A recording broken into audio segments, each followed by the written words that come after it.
रानो चिड़िया का बेटा गोलू चिड़ा नदी से पानी पीकर घर वापस लौट रहा था कि तभी रास्ते में उसे कोई चीज पड़ी हुई दिखाई देती है, तो उसे देखकर वो वहाँ रुकता है।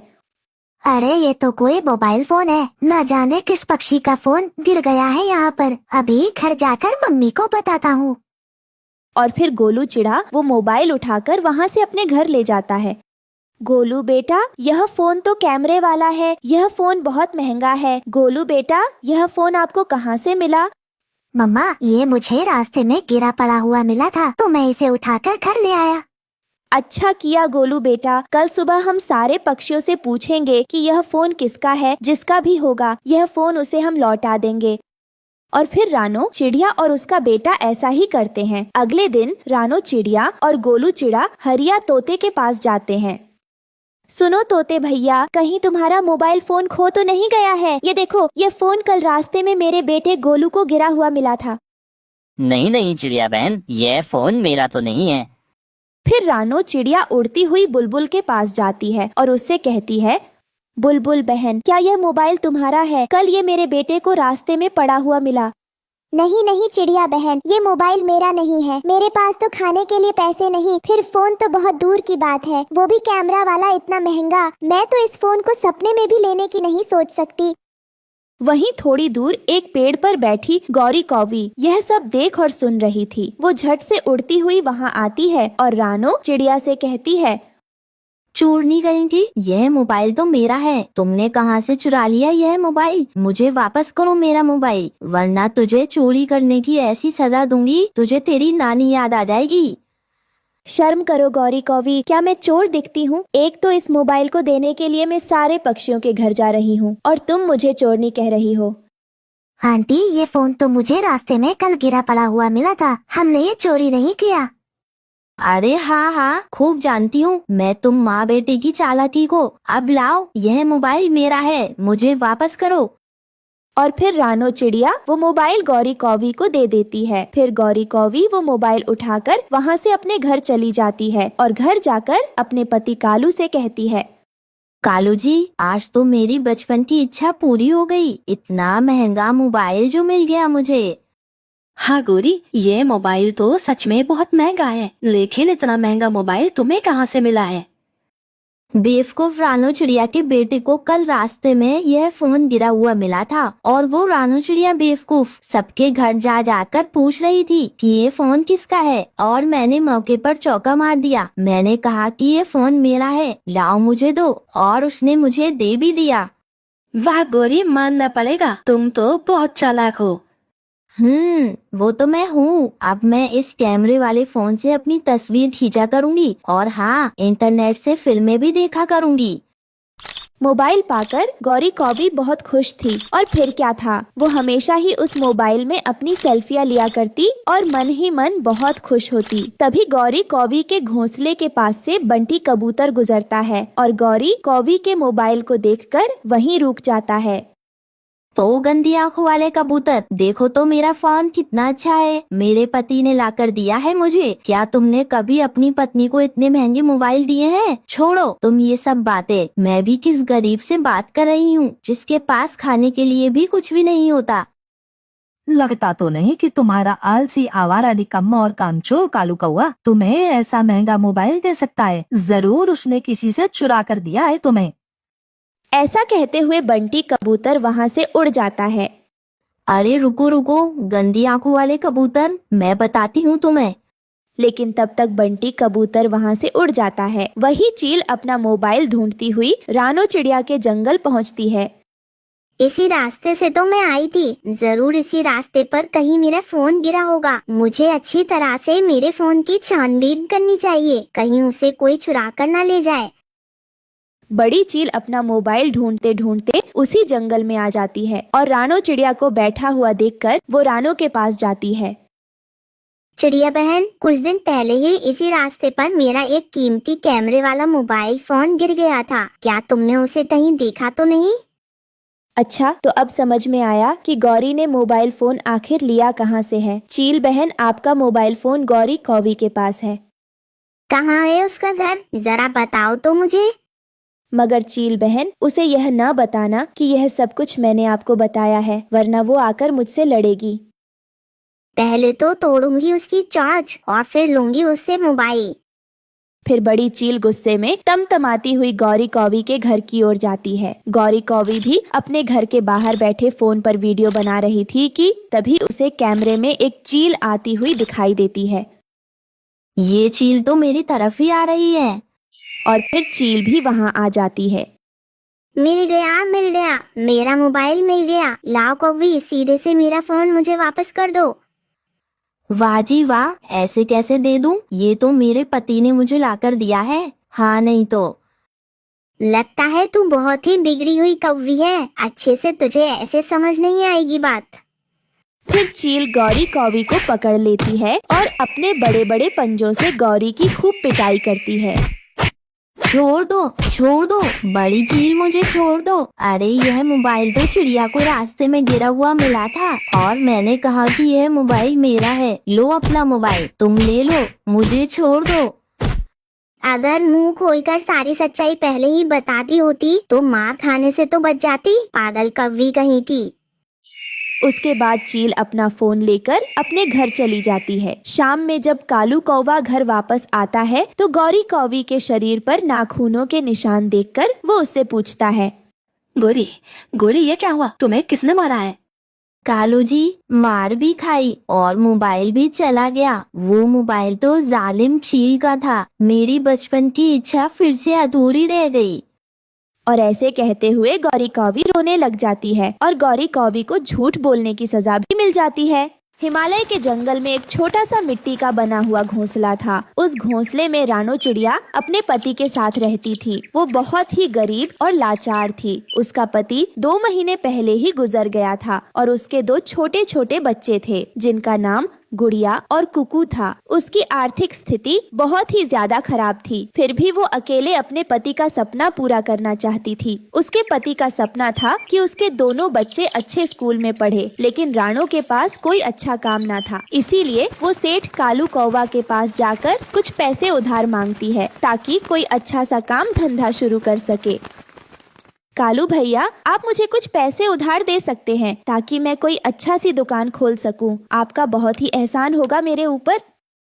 रानो बहन, मेरे पास तो पैसे अभी नहीं है, खत्म हो गए हैं। अगर तुम्हें पैसे चाहिए तो मैं हरिया तोता के पास ले जा सकता हूँ तुम्हें।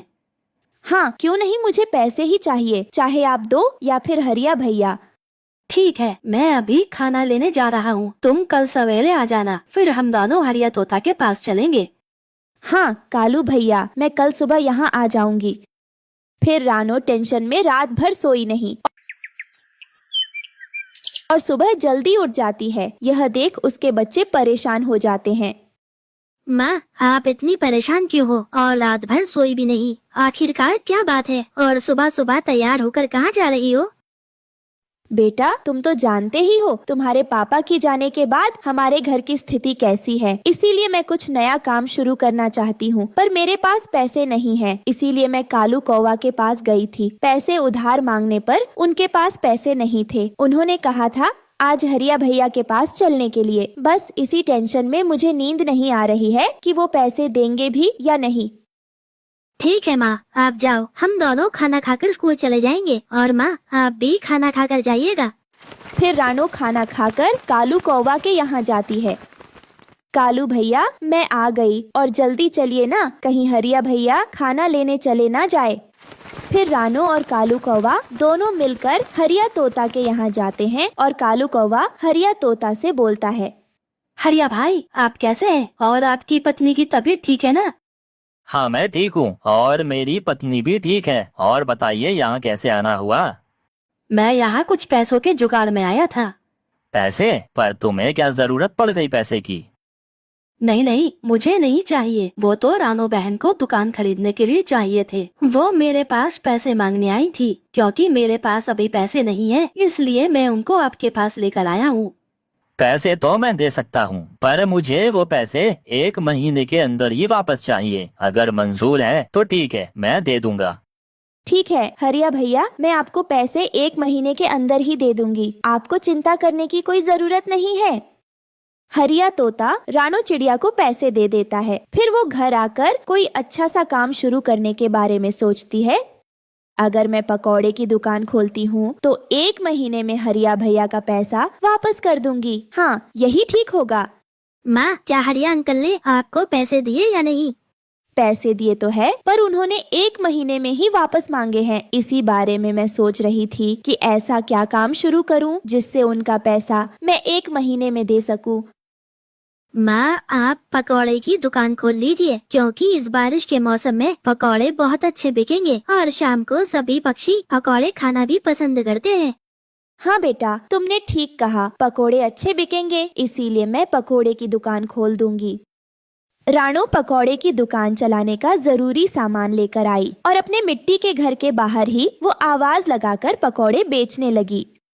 पकोड़े ले लो पकोड़े, गर्मा गर्म प्याज और आलू के पकोड़े, पकोड़े ले लो पकोड़े।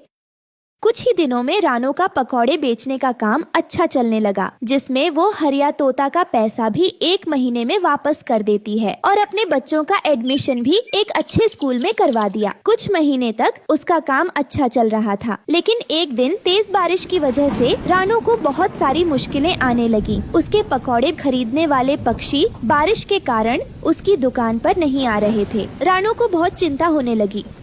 हे भगवान, अगर इस बारिश में पकौड़े नहीं बिक्री नहीं होगी तो मेरे बच्चों को स्कूल से निकाल दिया जाएगा और मैं ऐसा होने नहीं दे सकती। ये सब सोचकर उसकी आंखों में आंसू आ जाते हैं। ये सब बातें उसका बेटा कुकू सुन लेता है और वो अपनी माँ से कहता है, माँ, आप चिंता मत करिए, मैं भी आपके साथ पकौड़े बेचूंगा। यह तुम कैसी बातें कर रहे हो कुकू? पढ़ाई करने की उम्र में तुम काम करोगे, कोई जरूरत नहीं है, मैं कोई न कोई रास्ता निकालूंगी। लेकिन माँ, तुम समझ नहीं रही हो, इतनी बारिश में पकौड़े तो दुकान पर बिक नहीं रहे हैं और स्कूल की फीस भी भरनी है। अगर हम दोनों टोकरी में पकौड़े लेकर जंगल में जाकर घर घर बेचे तो कैसा रहेगा? तुम्हारा ये आइडिया तो अच्छा है, लेकिन बारिश में सारे पकौड़े भीग जाएंगे। माँ, अगर हम टोकरी पर एक छाता लगा दे तो पकौड़े भी नहीं भीगेंगे और आप भी नहीं। फिर घर घर जाकर बेच सकते हैं पकौड़े। फिर बताओ कैसा लगा मेरा आइडिया? ठीक है, मैं कल से ऐसा ही करूंगी और तुम चुपचाप अपना बैग लेकर स्कूल जाओगे। तुम दोनों को अपने पापा का सपना भी पूरा करना है। फिर तेज बारिश में रानो चिड़िया हर दिन पकौड़े लेकर घर घर बेचने जाया करती थी, लेकिन उसे डर था कि उसकी बिक्री नहीं होगी। कोई भी पक्षी उससे बारिश में पकौड़े नहीं खरीदेगा। तभी एक कबूतर ने रानो चिड़िया को देखा और उसने उसके सारे पकौड़े खरीदने का निर्णय किया। अरे ओ चिड़िया, तुम इतनी बारिश में पकौड़े बेच रही हो। मुझे तुम्हारा ये जज्बा बहुत अच्छा लगा, इसलिए मैं तुम्हारे सारे पकौड़े खरीदना चाहता हूँ। हाँ हाँ, क्यों नहीं, मैं अभी ये सारे पकौड़े आपके लिए पैक कर देती हूँ। और मुझे हर रोज तुम्हारे ये पकौड़े चाहिए, क्योंकि मैं एक बहुत बड़ा ढाबा चलाता हूँ। तुम्हारे ये पकौड़े बहुत ही स्वादिष्ट हैं। हाँ क्यों नहीं, मैं आपके लिए रोज पकौड़े बनाकर पैक कर दूंगी। फिर बंटी कबूतर उसे पकोड़े के पैसे दे देता है। रानो चिड़िया घर आकर अपने बच्चों को खुशी से गले लगा लेती है। देखो बच्चों, अब हमारी सारी तकलीफें खत्म हो जाएंगी, क्योंकि बंटी कबूतर ने मुझे हर रोज 2 टोकरी पकोड़े बनाने का ऑर्डर दिया है। अब हमारी सारी तकलीफ खत्म हो जाएगी और हम खुशी खुशी रहेंगे। अच्छा माँ, क्या सच में? हाँ सच में। अब तुम लोग अच्छे से मन लगाकर पढ़ाई करो और हाँ, अपने पापा का सपना पूरा करो। मैं पकौड़े बेचकर तुम दोनों की अच्छे से पढ़ाई करवाऊंगी। इस तरह रानो चिड़िया खुशी खुशी पकौड़े बेचकर अपनी जिंदगी अपने बच्चों के साथ बिताती है। यह कहानी पंछीपुर जंगल की है, जहाँ बारिश का मौसम चल रहा था। पंछीपुर जंगल पर एक जालिम चील ने पूरी तरह से कब्जा कर लिया था। वो चील जंगल के पक्षियों पर पूरी तरह से हावी हो चुका था और वो उन बेचारे पक्षियों से अपना हर काम करवाता था। यहाँ तक के जंगल के शेर महाराज को भी उस चील ने अपना बंदी बनाया हुआ था। बहुत ही दिक्कतों और परेशानियों के बाद मैंने इस पंछीपुर जंगल पर कब्जा किया है। हर बार वो रानो चिड़िया मेरे बीच में आ जाती थी, परंतु इस बार मेरा इस पूरे जंगल पर कब्जा है। अब मुझे कोई नहीं रोक सकता। इस जंगल पर सिर्फ मेरा राज है, मेरा। वहीं दूसरी तरफ जंगल के सभी पक्षी बारिश में एक मीटिंग करते हैं। अरे रानो बहन, अब हम क्या करेंगे? हमारे पूरे जंगल पर तो उस खतरनाक चील ने कब्जा कर लिया है। मुझे तो बहुत डर लग रहा है। अब हमारा क्या होगा? हाँ लाडो बहन, आप बिल्कुल सही कह रही हैं। हम सब अब कुछ नहीं कर सकते। हमारे सामने वो जालिम चील बहुत ज्यादा ताकतवर है। अब जो वो कहेगा हमें उसकी बातों को मानना ही होगा। पक्षियों, तुम सब घबराओ मत, जल्द ही सब कुछ ठीक हो जाएगा। फिर क्या था, एक दिन जालिम चील ऐसे ही बैठा था, तभी उसे एक विचार आता है। अरे मैं राजा बन के भी इस जंगल के पक्षियों का फायदा नहीं उठाऊं तो फिर मेरा राज कैसा। मैं एक काम करता हूँ, इन सभी पक्षियों का भोजन बंद कर देता हूँ। फिर जब ये सारे पक्षी मेरे पास आएंगे तो मैं इनके सामने अपनी शर्त रख दूंगा कि मुझे रोज सुबह सुबह एक गर्मा गर्म मुलायम नरम पक्षी का बच्चा भोजन में चाहिए, तभी मैं इन्हें इनका भोजन दूंगा, वरना ये भाड़ में जाए। चील ने ऐसा सोच लिया था और फिर अगले दिन चील हर बाग और हर उस पेड़ पर जहाँ से भोजन मिल सकता था वहाँ पर अपना एक बोर्ड लगा देता है, जिस पर साफ साफ लिखा था कि यहाँ से भोजन लेना सख्त मना है और अगर यहाँ से किसी ने भोजन लिया तो वो चील के हाथों मारा जाएगा। पक्षी यह सब कुछ सुनकर डर गए। बेचारे पंछीपुर जंगल के पक्षियों को आज पूरे दिन जरा सा भोजन भी नहीं मिला। वो सब भूख से परेशान हो चुके थे। अरे रानू बहन, जब से ये चील हमारे जंगल में आया है और इसने हमारे शेर महाराज को बंदी बनाया है, तब से हमारे जंगल बद से बदतर होते जा रहे हैं। अब तो ये आलम हो गया है कि हमें भोजन भी नहीं मिल रहा। हम सब ऐसे तो मर जाएंगे।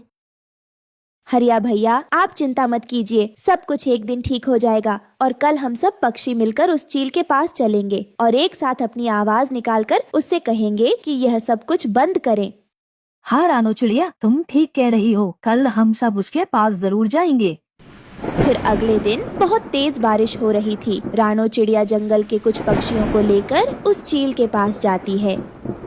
अरे चील, ये पंछीपुर जंगल हमारा जंगल है। हम सब यहाँ बरसों से रह रहे हैं, परंतु हमें अब भोजन नहीं मिल रहा है। हमें किसी भी हाल में भोजन चाहिए, नहीं तो हम भूख से मर जाएंगे। अच्छा, तो तुम सबको भोजन चाहिए और अगर तुम्हें भोजन चाहिए तो तुम्हें मेरी एक बात माननी ही होगी। क्या कैसी बात माननी होगी?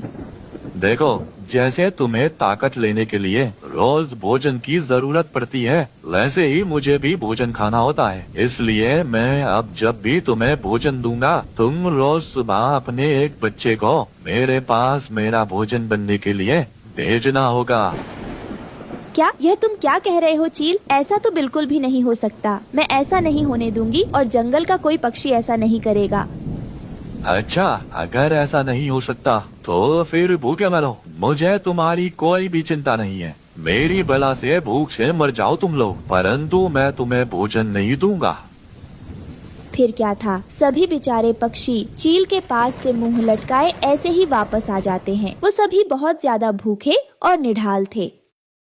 अरे रानो, क्या करें, यह चील तो बहुत ज्यादा दुष्ट है। हर रोज हमारे एक बच्चे को भोजन बनाना चाहता है।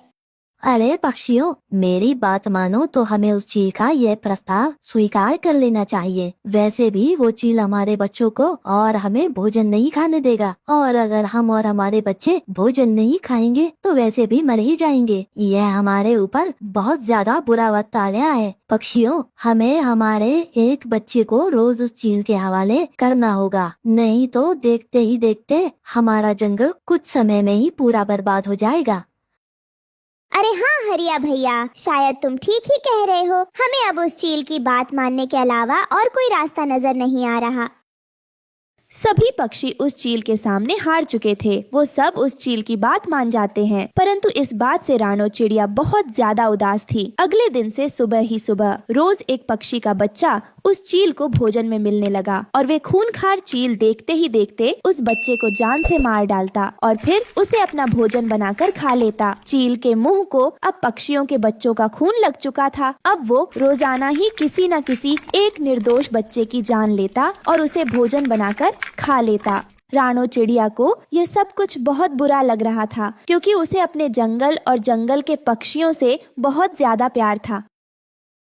बस अब और नहीं, मैं उस जालिम चील का राज अब बर्दाश्त नहीं कर सकती। मैंने सोच लिया है कि मैं अपने पंछीपुर जंगल को इस चील से बचाकर ही रहूंगी। रोज रोज इतनी सारी नन्ही जाने जा रही है और मुझसे यह देखा नहीं जा रहा। रोज इतनी सारी जान जाने से अच्छा है कि सिर्फ और सिर्फ मेरी जान जाए। मैं अब उस चील को नहीं छोड़ूंगी। खुद जहर खाकर उस चील के पास चली जाऊंगी और फिर उस चील को उकसाऊंगी कि वो मुझे अपना भोजन बना ले, और अगर उसने मुझे खा लिया तो फिर उसकी मृत्यु पक्की और जंगल के सभी पक्षियों की उससे जान छूट जाएगी और वो सब पक्षी खुशी खुशी अपने बच्चों के साथ रह पाएंगे।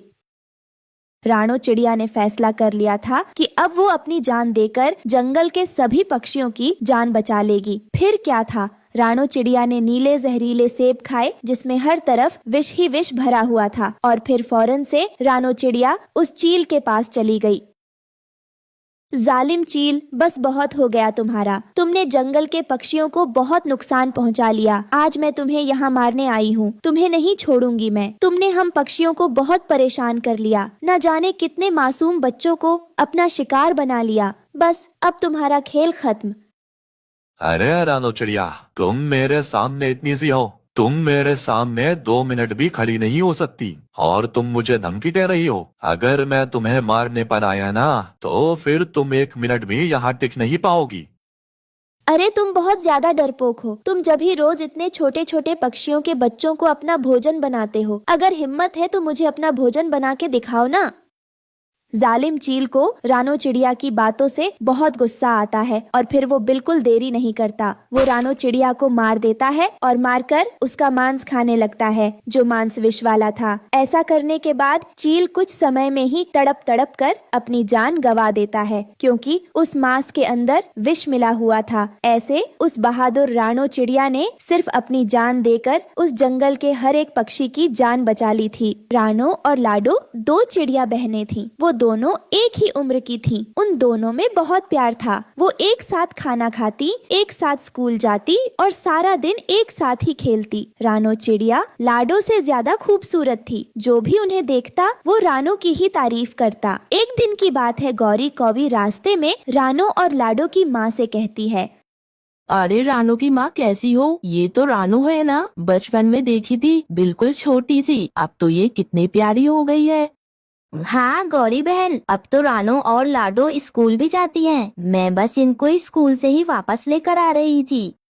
लाडो चिड़िया छोटी थी, इसीलिए उसे इस बात से ज्यादा फर्क नहीं पड़ता था। यूं ही साथ खेलते कूदते उनका बचपन गुजर गया। मैट्रिक का इम्तिहान पास करने के बाद लाडो चिड़िया ने पढ़ाई छोड़ने का फैसला कर लिया।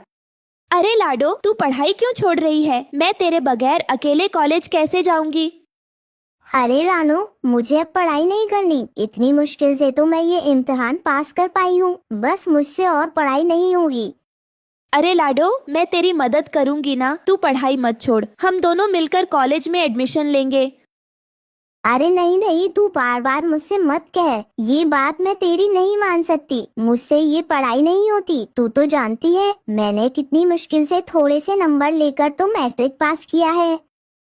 रानो चिड़िया को पढ़ने लिखने का शौक था, इसीलिए वो आगे कॉलेज में एडमिशन ले लेती है और लाडो घर पर बैठ जाती है। लाडो को किसी काम में दिलचस्पी नहीं थी, इसीलिए उसकी माँ सोचती है कि इसकी शादी करवा दी जाए। लाडो के पापा, मैं सोच रही थी लाडो तो घर पर खाली बैठी हुई है। मैंने और रानो ने उसको बहुत समझाने की कोशिश की वो आगे पढ़ाई कर ले, लेकिन उसका पढ़ने का दिल ही नहीं है, ना ही उसे किसी और काम का शौक है। सारा दिन बस घर पे ही पड़ी रहती है। मेरे ख्याल से हमें इसकी शादी कर देनी चाहिए। हाँ, ये तो तुम ठीक कह रही हो। अब कुछ नहीं करना तो फिर शादी ही करनी है। मेरा एक दोस्त रिश्ते करवाता है, मैं उससे बात करता हूँ। तुम्हारी नजर में भी अगर कोई रिश्ता हुआ तो बताना, हम लोग देख लेंगे। कुछ दिन बाद घर पर कुछ लोग लाडो चिड़िया को देखने के लिए आते हैं, लेकिन वो लाडो के बजाय रानो को पसंद कर लेते हैं। माफ करना बहन, हम आए तो लाडो को देखने के लिए, लेकिन हमें आपकी बेटी रानो ज्यादा पसंद है। हमारा बेटा पढ़ा लिखा है और हमें ऐसी ही पढ़ी लिखी और खूबसूरत चिड़िया की तलाश थी। अरे बहन माफ करना, लेकिन हमारा अभी रानो की शादी करने का इरादा नहीं है। रानो चिड़िया अभी पढ़ लिख कर कुछ बनना चाहती है। आपको अगर लाडो के लिए रिश्ता मंजूर है तो ठीक है, वरना हमारी तरफ से हम रानो का रिश्ता आपको नहीं दे सकते।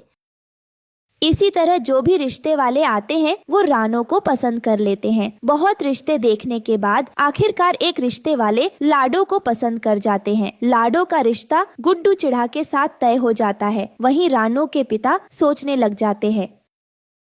रानो की माँ, अब तो रानो की पढ़ाई मुकम्मल होने में भी थोड़ा ही वक्त रह गया है और तुम जानती हो मेरी सेहत भी कुछ खास ठीक नहीं रहती। पता नहीं कितनी जिंदगी है मेरी, इतना मौका मिले भी या नहीं, लेकिन मैं चाहता हूँ अपनी दोनों बेटियों का हक अदा कर दूं।